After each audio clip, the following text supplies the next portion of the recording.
محترم صدر مجلس، اسٹیج پہ بیٹھے ہوئے معززین اور سامنے تشریف فرما خواتین و حضرات اور باچا خان کے سپاہیوں، ویسے تو مناسب نہیں تھا کہ جب باچا خان اور ولی خان کی ذات سے متعلق کانفرنس ہو تو اس میں کوئی اور بات کی جائے، لیکن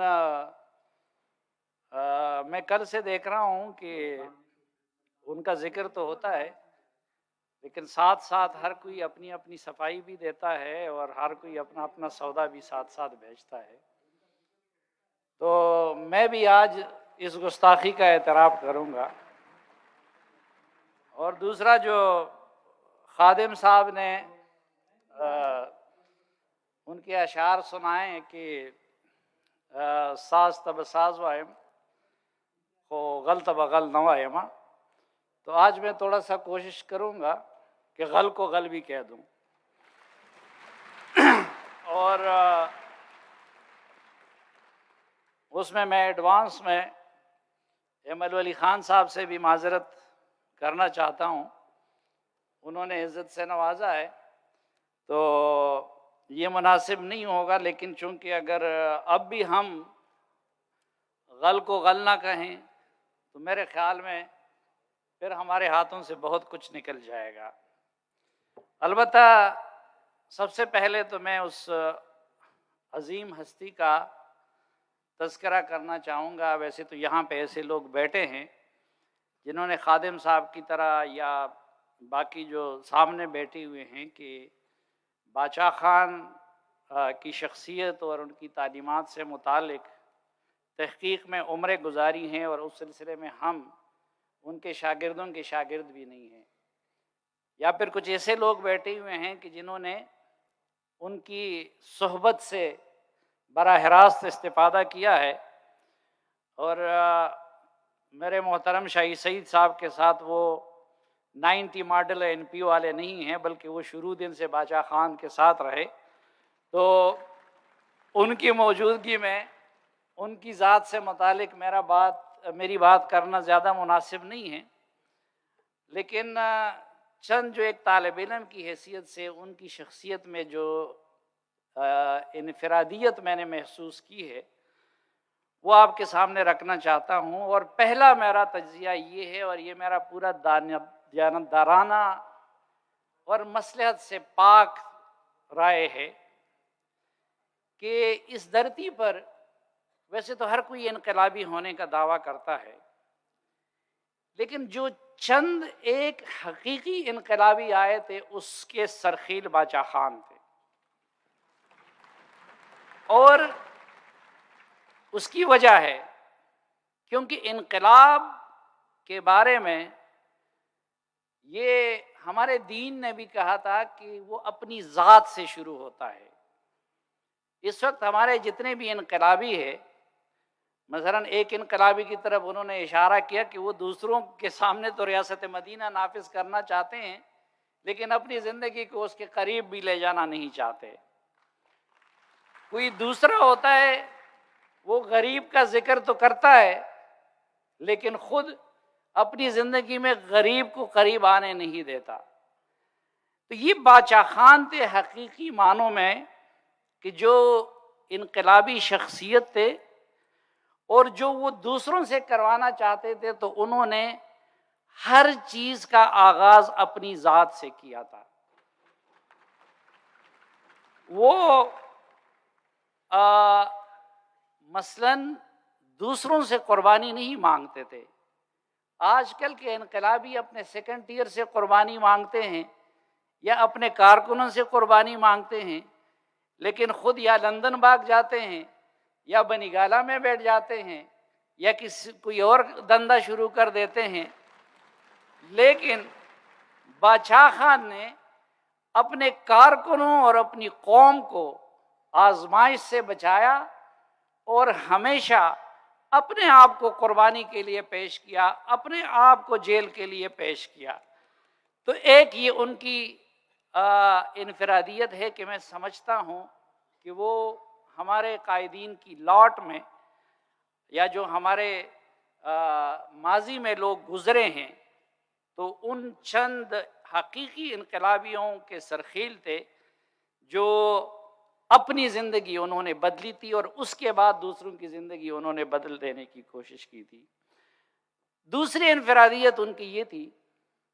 کہ وہ قومی نہیں بلکہ عالمی سطح کی سیاست کرتے تھے۔ لیکن آج کل ہم دیکھتے ہیں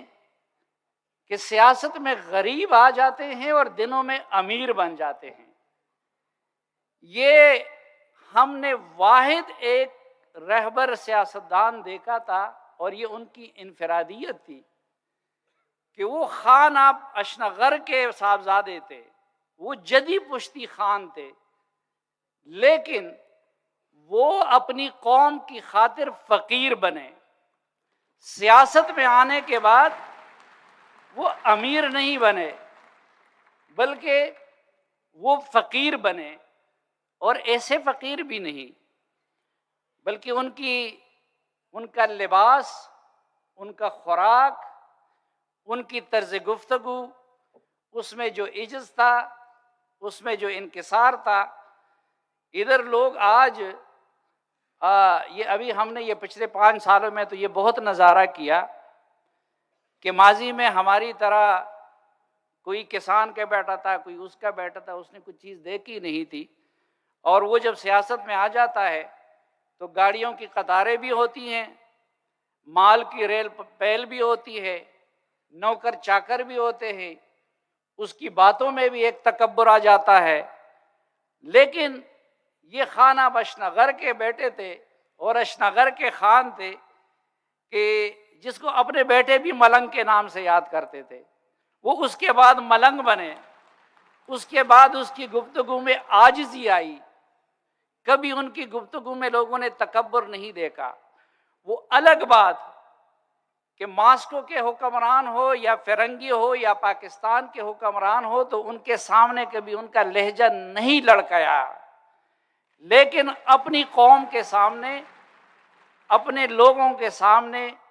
وہ عجز کا نمونہ تھے، وہ انکساری کا نمونہ تھے، وہ فقر کا نمونہ تھے۔ اور یہ چیز ہے کہ جو ان کے سوا کسی اور لیڈر میں ہم نے نہیں دیکھی۔ پھر اس وقت ہمارے لوگ اپنے آپ کو لیڈر کہتے ہیں، رہنما کہتے ہیں، لیکن وہ رستہ دکھانے والے نہیں ہوتے۔ میں نے خان عبدالعلی خان صاحب کی رحلت کے بعد ان کی پوری فیملی سے انٹرویو کیا تو میں نے ڈاکٹر گلالی سے پوچھا، انہوں نے ایک فقرے میں بہت اچھی طرح دونوں کو ایکسپلین کیا۔ میں نے ان سے کہا کہ خان عبدالعلی خان اور خان باچا خان میں کیا فرق تھا؟ تو انہوں نے کہا کہ خان باچا خان وہ تو مصلح تھے، وہ تو فقیر تھے، اور خان عبدالعلی خان سیاسی لیڈر تھے۔ تو وہ ایک ایسے لیڈر تھے کہ جو مصلح تھے حقیقی معنوں میں۔ انہوں نے اپنی قوم کی تربیت کی، کسی پہ بات اچھی گزری یا بری گزری، لیکن وہ استاد بھی تھے، وہ ان کے امام بھی تھے، وہ ان کو سمجھانے والے بھی تھے۔ اور ہمارے لیڈر اپنے ووٹر کے پیچھے چلتے تھے، لیکن باچا خان نے ایک مصلح اور ایک باپ کا کردار وہ پختون قوم کے سامنے وہ ادا کیا۔ پھر ایک اور جو باچا خان کی انفرادیت تھی، وہ میں سمجھتا ہوں کہ اقبال کے الفاظ میں وہ امام برحق تھے۔ اقبال نے کہا تھا کہ ہے وہی تیرے زمانے کا امام برحق جو تجھے حاضر و موجود سے بیزار کرے۔ حاضر و موجود یہ ہوتا ہے کہ دوسرے لوگ جو کچھ کرتے آپ کہتے میں بھی اسی طرح کروں، جو زمینی حقائق ہوتے آپ کہتے میں بھی اسی طرح کروں۔ لیکن اصلی لیڈر اور اصلی امام یہ ہوتا ہے کہ وہ یہ نہیں دیکھتا کہ لوگ کیا سوچتے ہیں، لوگ کیا کرتے ہیں، حالات کا تقاضا کیا ہوتا ہے، بلکہ امام برحق وہ ہوتا ہے کہ اسے جو حق نظر آئے، جو درست نظر آئے تو وہ ہوا کی مخالف سمت میں جاتا ہے۔ اب ہوا کی مخالف سمت میں جانا باچا خان کے لیے بڑا آسان تھا۔ پختون قوم جس کی ساری زندگی جنگوں میں گزری ہے، جن کا اسلحہ بدقسمتی سے زیور سمجھا جاتا ہے، اب اس قوم کو آپ بھڑکائے تو یہ 2 منٹوں کا کام ہے۔ آپ اس کو مذہب کے نام پہ بھی بھڑکا سکتے ہیں، آپ اس کو قوم پرستی کے نام پہ بھی بھڑکا سکتے ہیں۔ اب پختون قوم کو عدم تشدد کا رستہ دکھانا، پختون قوم کو یہ بتانا کہ کسی کے تپڑ کے جواب میں تپڑ نہیں دینا ہے، پختون قوم کو یہ سمجھانا کہ آپ نے گالی کا جواب گالی سے نہیں دینا ہے، تو وہ ہوا کے مخالف سمت میں چل رہے تھے، اپنی قوم کو فالو نہیں کر رہے تھے، بلکہ وہ چاہتے تھے کہ میری قوم کا اصلاح ہو، وہ مجھے فالو کرے۔ پاپولرزم کے شکار نہیں تھے، بلکہ وہ حق پہ چلنے پہ اصرار کر رہے تھے۔ اس وقت دنیا میں رواج یہ تھا کہ یار فرنگی جیسے طاقت کے سامنے کھڑا ہونا یہ تو خودکشی ہے، ہوا کے رخ پہ مخالف چلنے والی بات تھی۔ وہ ہوا کے رخ پہ کے مخالف چلے اور اپنی قوم کو بھی اس پہ چلایا، لیکن ان کے تشدد کے جواب میں بھی تشدد نہیں کیا، بلکہ وہ جس کو ایک مظلومانہ جدوجہد کہتے ہیں، جیلیں کاٹی، صعوبتیں برداشت کی، لاشیں اٹھائی، لیکن انہوں نے تشدد کا درس جواب میں نہیں دیا۔ اسی طرح اپنی قوم کے جذبات کے رو میں نہیں بہے، بلکہ وہ ہوا کی مخالف سمت میں چلتے رہے۔ اس لیے میں کہتا ہوں کہ اگر کوئی اقبال کے الفاظ میں امام برحق کی تعریف پہ پورا اترتا ہے تو وہ خان عبدالغفار خان یا باچا خان تھے۔ پھر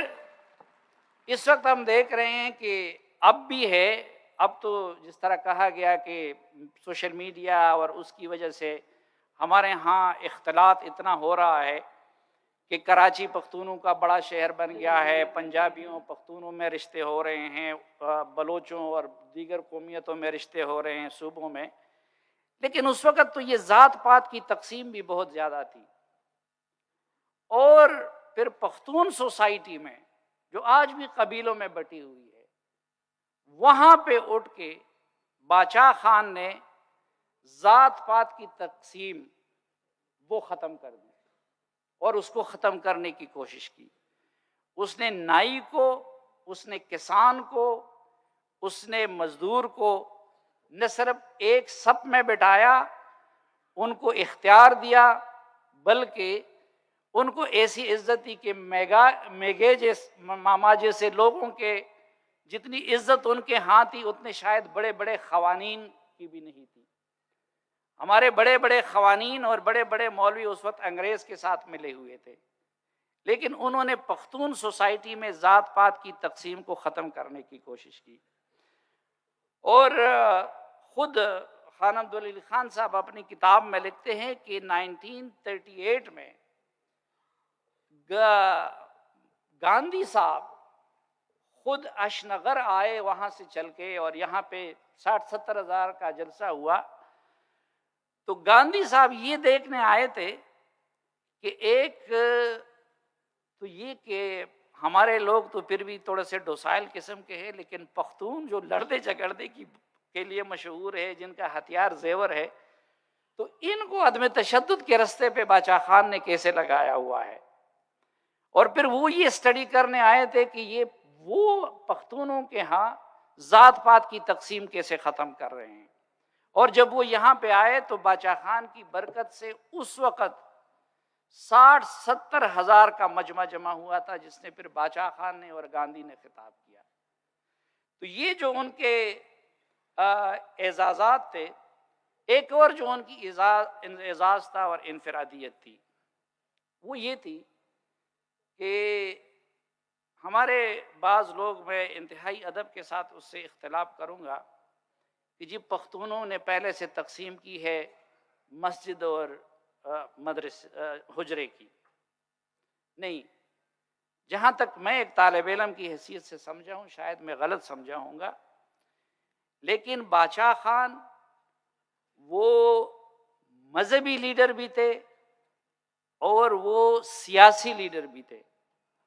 وہ مذہبی قائد بھی تھے، وہ سیاسی قائد بھی تھے، انہوں نے پختونوں کے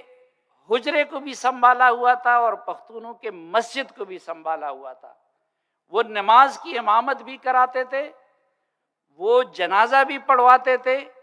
اور اس وقت انہوں نے جو ماڈل مدرسے قائم کیے دینی اور دنیاوی تعلیم کے امتزاج کے,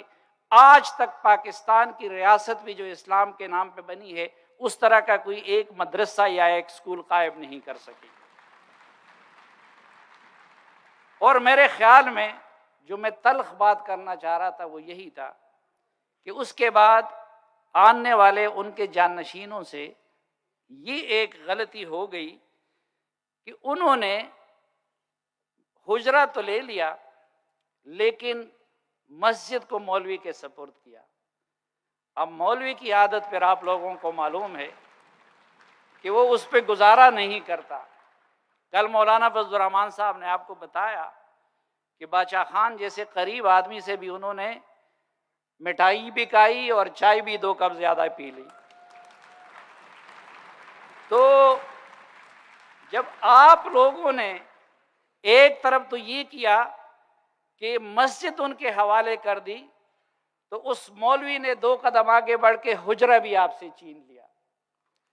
اور ان کو پھر آپ نے جب مولانا مفتی محمود صاحب کو وزیر اعلیٰ بنا کے چند سیٹوں کے ساتھ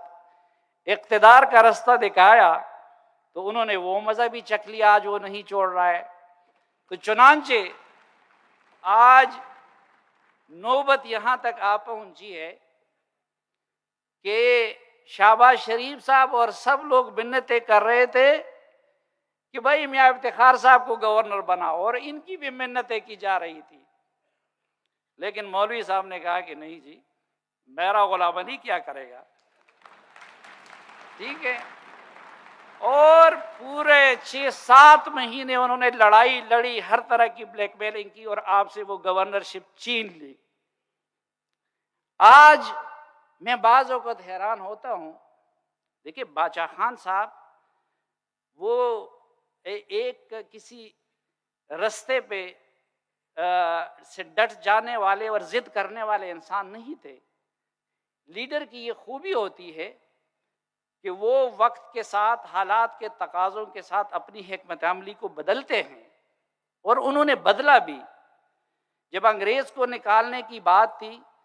تو انہوں نے اس کے لیے ہندو کو بھی ساتھ ملا لیا, وہ مولوی کے ساتھ بھی بیٹھے جو ایک شیخ الہند وغیرہ کا کل وہ ذکر کر رہے تھے. لیکن پھر جب پاکستان ایک حقیقت بن گئی تو باچا خان نے اس کو ایک حقیقت کے طور پہ تسلیم کیا. اسی طرح پھر اگر انہوں نے پختونستان کی کوشش کی اور جب وہ نہیں بن رہا تھا تو انہوں نے پاکستان کو دل سے قبول کیا, اور آج جس آئین پہ ہم سب مونچوں کو تاؤ دے رہے ہیں تو اس آئین کو بنانے میں تو سب سے بڑی کنٹریبیوشن باچا خان کے بیٹے خان عبدالولی خان کی ہے. تو وہ ایک یہ ہوتا ہے کہ آپ رستہ بدلے لیکن اپنی قوم کی خاطر بدلے, اپنے اصولوں کی خاطر بدلے, اپنے منزل کی خاطر بدلے. دوسرا یہ ہوتا ہے کہ آپ رستہ بدلے لیکن مفاد کی خاطر بدلے, کیسز ختم کرنے کی خاطر بدلے. مثلاً آپ نے پی ڈی ایم بنایا, زرداری صاحب نے لوگوں کو جمع کیا, آپ بھی اس میں آ کے شامل ہو گئے. ابھی یہاں پہ بات ہو رہی تھی کہ غل کو غل نہیں کہنا ہے, تو آج مجھے مجبور ہوں. ہوا کیا کہ بلاول صاحب کو گلگت سے جنرل فیض نے جہاز میں بلایا اور ادھر سے باجوہ صاحب سے ان کی ملاقات کروائی, زرداری صاحب سے, اور انہوں نے کہا آپ پی ڈی ایم سے نکل جائے. تو میں عمل خان سے کہتا بھی تھا کہ بھائی انہوں نے تو اپنے کیسز پہ ڈیل کر لیا, آپ لوگ کس زکوٰۃ پہ ادھر چلے گئے. اچھا آج میں یہ پوچھتا ہوں کہ یہ جو بات ہے, ابھی انہوں نے ذکر کیا کہ عمران خان کے خلاف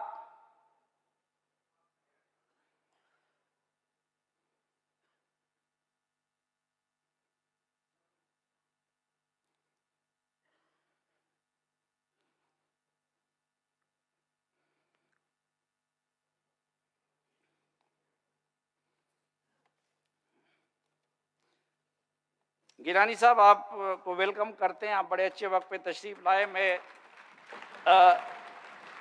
پی ڈی ایم سے پیپلز پارٹی کے نکلنے کی بات کر رہا تھا, اور پھر این پی کے دوستوں کو کہ بھئی آپ لوگ جہیز میں کیوں ان کے ساتھ چلے گئے تھے, تو اس کی بہرحال میں ذکر کر رہا تھا. تو پھر ابھی آپ دیکھیں یہ جو نیا تماشا بنا ہے, بھائی عمران خان صاحب کو کیا اس کی مزاحمت لوگوں نے اس لیے کی تھی, یہ جیلیں اس لیے کاٹی گئی تھی, ان کے جبر کو اس لیے برداشت کیا گیا تھا کہ اس کے بعد آ کے ایک دوسری پوری پی ڈی ایم جو ہے وہ ایک نئی پی ٹی آئی بن جائے اور سب کچھ فوج کے سپرد کر دے اور اپنی لڑائی کرے. تو سر یہ اب خیبر پختونخوا میں جو نگران حکومت بن گئی آپ لوگوں کی, آپ مجھے بتائیے 50% سے زیادہ لوگ ان کے مختلف لیڈروں کے اے ٹی ایم ہے کہ نہیں؟ پہلے تو کابینہ میں آپ سے 50% غلام علی لے گیا, وہ ایک آپ کے این پی کا انہوں نے اپنے کھاتے میں کیا ہے, آپ کے کھاتے میں, حالانکہ وہ بھی این پی کا نہیں, آپ کو صرف خوشدل خان پہ ٹرکھا دیا. تو آپ اس گناہ بے عزت میں کیوں شریک ہے؟ اسی طرح اب بلوچستان کا ذکر ہوا, تو اب کس کو پتہ نہیں ہے کوئی کہ موجودہ وزیر اعلیٰ جو بلوچستان کا وہاں پہ بیٹھا ہوا ہے وہ پیسے کی زور پہ وزیر اعلیٰ بنا تھا, وہ اسی اسٹیبلشمنٹ کا وزیر اعلیٰ ہے جس کے یہاں پہ آپ تذکرہ کر رہے تھے. اب وہ وزیر اعلیٰ میرے سامنے آیا اور مجھے کہا یار سلیم تم میرے پیچھے کیوں پڑے ہو؟ میں نے کہا کیوں؟ اس نے کہا میں وہ وزیر اعلیٰ ہوں جس کی قیادت پہ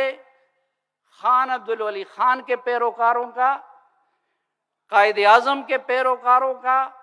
مفتی محمود کے پیروکاروں کا,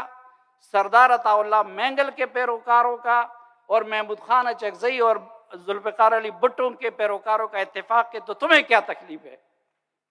اب میں ان کو کیا جواب دوں؟ یہاں پہ آپ کا مسنگ پرسن کا مسئلہ حل نہیں ہو رہا, اسپیکر علی وزیر کو پیش نہیں کر سکتے. یہاں پہ کل سے نعرے لگ رہے ہیں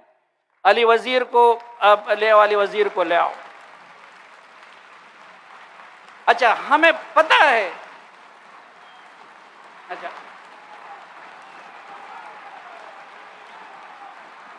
علی وزیر کو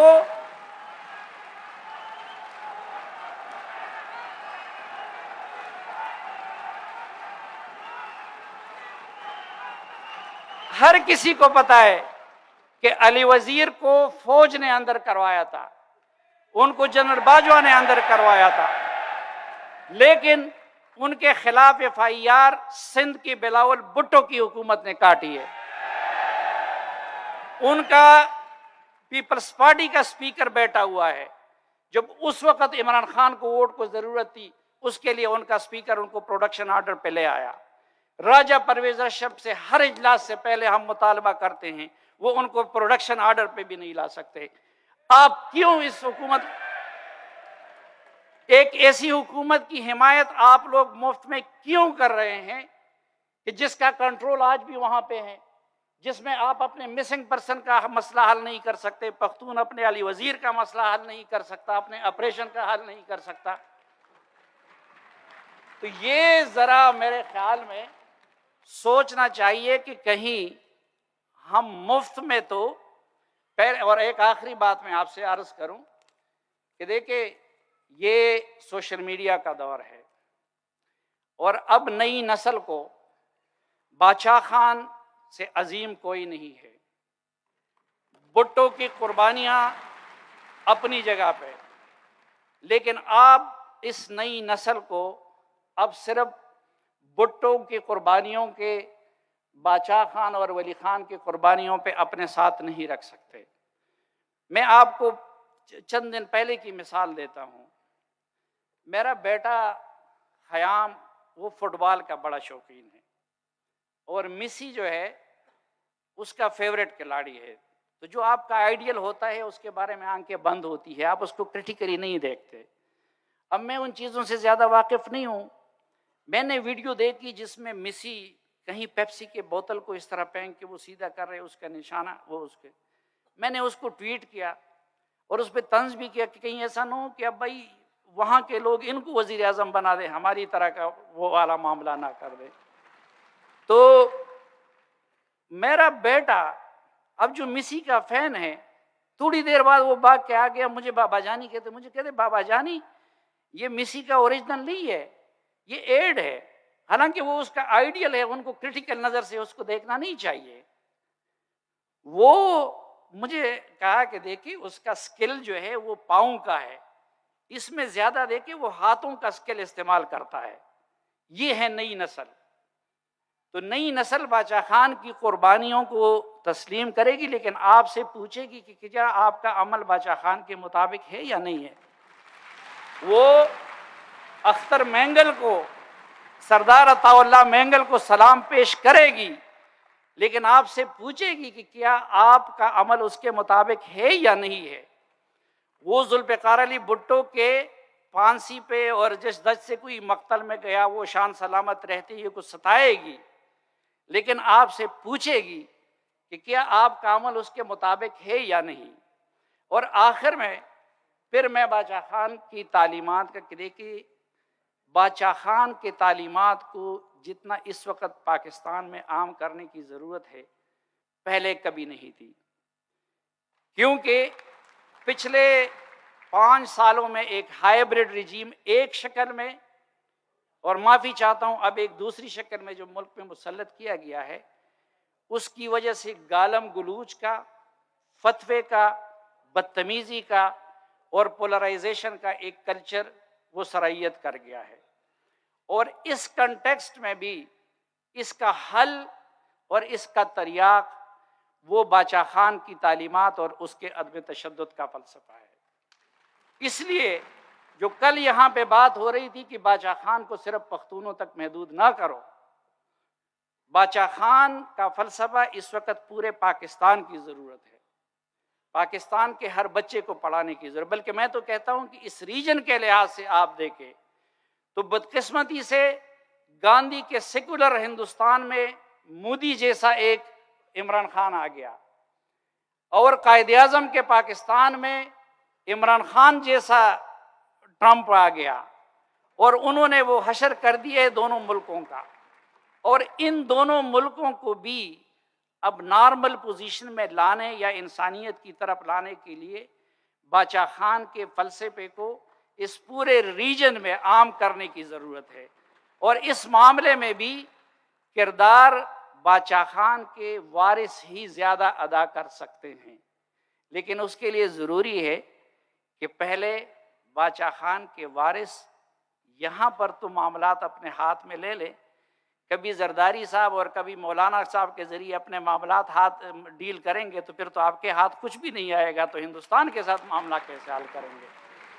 تو یہ میری چند گزارشات تھی، میں معافی چاہتا ہوں اگر کسی کو تلخ لگی ہوں تو اس کے لیے معذرت چاہتا ہوں۔ بہت شکریہ آپ سب کا۔